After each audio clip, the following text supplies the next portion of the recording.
Hi, today is Thursday, April 16, 2020, and it has been a while. I did not record any videos because I was quite busy at work.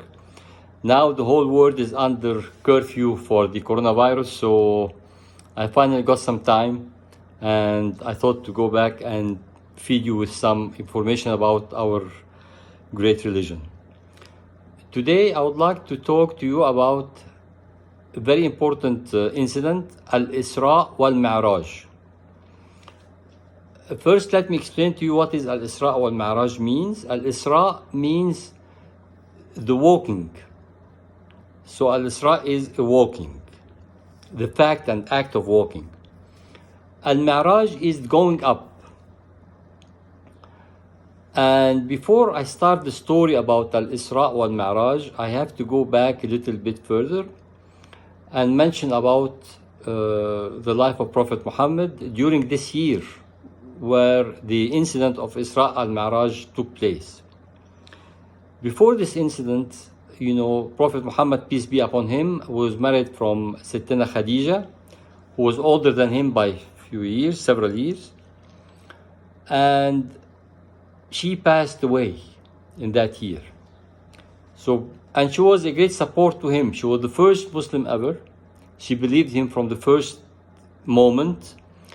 And she was quite wealthy and rich, and she was supporting him.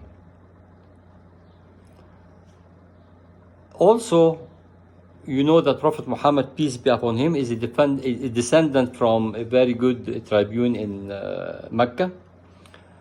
And as he was an orphan, his uncle, Abdul Muttalib, was taking care of him and was also a great support and a good line of defense for him against the kuffar who were always trying to treat Muhammad badly, but they were fearing the influence of Abu Talib and his family. Also, Abu Talib died after Sittina Khadija in that year. So Prophet Muhammad became more and more sad about his losses. On another side, the da'wah and the Islam was not anymore moving forward. It reached a limit and stopped to some extent. It was not flourishing too much. Prophet Muhammad was also disappointed about that, peace be upon him.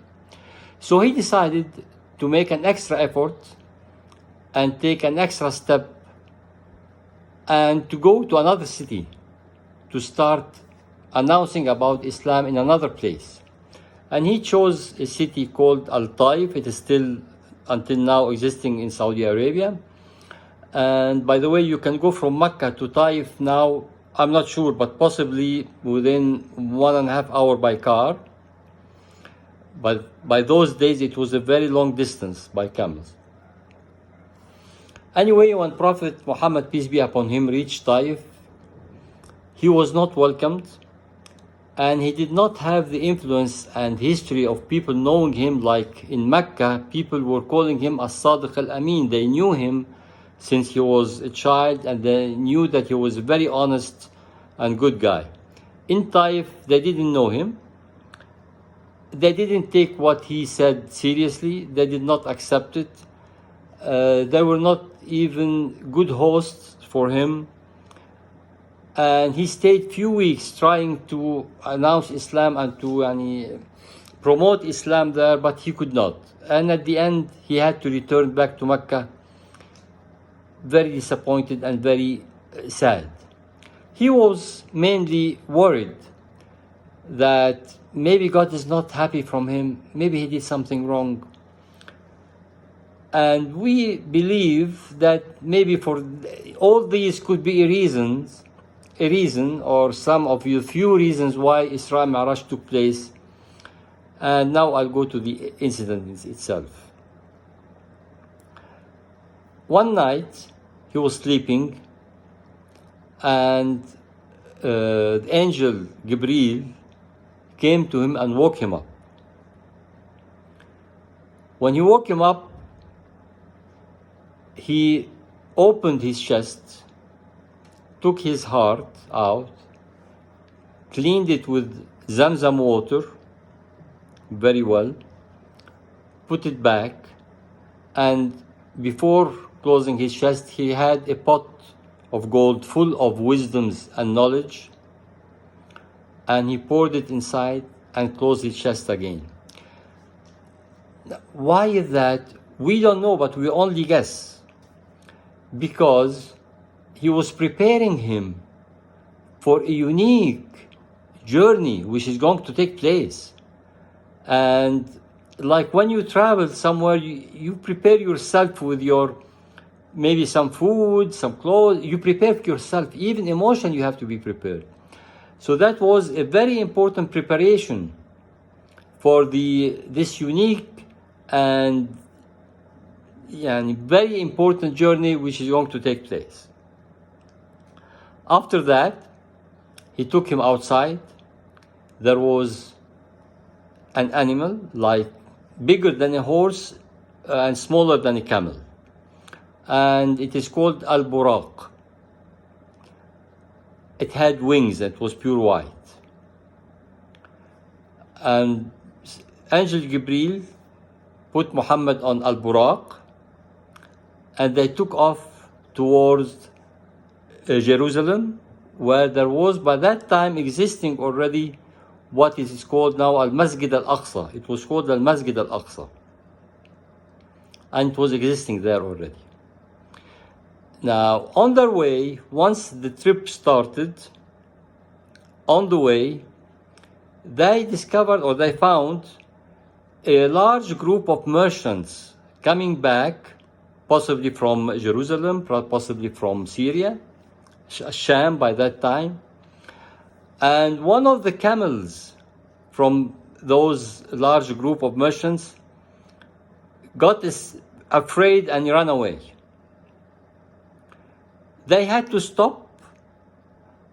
All the merchants stopped, and a group of them went running after the camel to bring him back, and they managed to bring him back.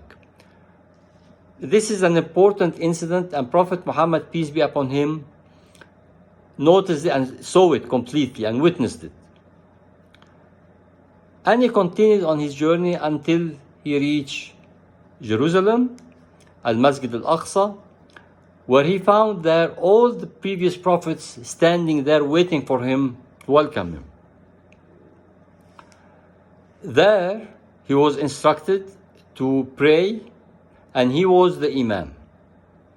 Now, we are not saying that he was the Imam because he was the best of them. No, for us, they're all equal. They're all prophets from God, and they're all great people selected by God.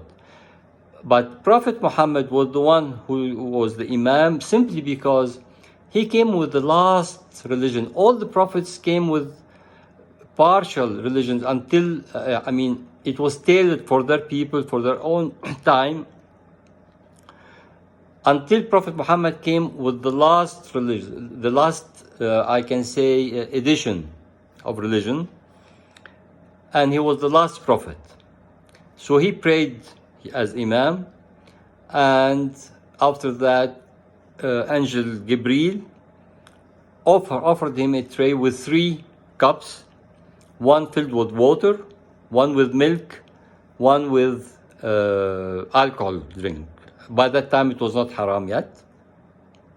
And Prophet Muhammad chose the milk. He took the cup of milk and drank it. And Angel Gabriel told him, well, huditum ila al-fitra, which means in a way, okay, you took what makes sense, and your followers will be following a religion which makes sense. Now I have to continue on another video now.